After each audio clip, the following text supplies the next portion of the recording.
Bonjour à tous, je suis Betty Kahn, je suis magnétiseur et énergéticienne. Une question qu'on me pose souvent.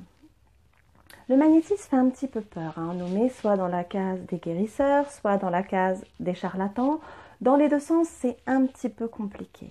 Donc souvent la question qu'on me demande, comment sait-on qu'un magnétiseur est un bon magnétiseur? Alors j'ai envie de dire que pour moi, un magnétiseur, déjà ne doit pas faire de promesses. Je n'aime pas le terme guérisseur, parce que ça veut dire que c'est nous qui guérissons.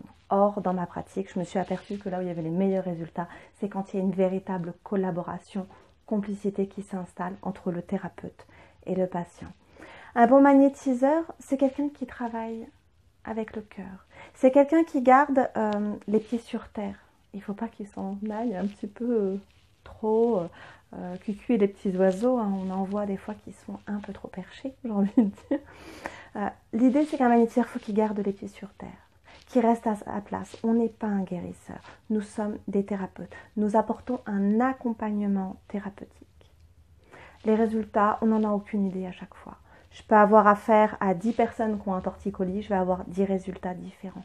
Mais en même temps, ces 10 torticolis auront 10 histoires différentes.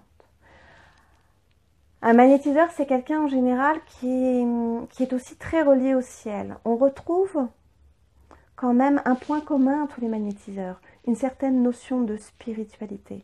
Les magnétiseurs, sans rentrer dans l'aspect religieux, ils touchent à la magie de la vie, donc forcément, ils croient en la magie de la vie, tout simplement, au fait que les miracles peuvent exister, qu'il y a des choses qui vont au-delà de nos propres croyances, au-delà de ce que l'on peut voir.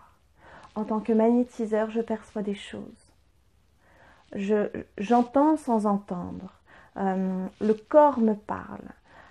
Quand la personne en face de moi dit des mots, parle de ses souffrances, j'entends encore d'autres mots derrière. Mais je ne suis pas à l'abri de me tromper. Donc il est important, en tant que magnétiseur, de garder les pieds sur terre. De rester dans cette ouverture d'esprit, d'être relié au ciel, parce qu'on sait qu'il y a au-delà de ce que l'on peut voir. Il y a ce que l'on peut percevoir, il y a ce que l'on peut ressentir. Et il y a ce qu'on peut projeter. Le magnétiseur travaille beaucoup avec le pouvoir de l'intention. Comment expliquer que sans imposition des mains, je sois capable, comme beaucoup de magnétiseurs, de travailler à distance? J'ai pu travailler sur des gens de l'autre côté de la Terre. Par le pouvoir de l'intention, on est reliés tous les uns les autres.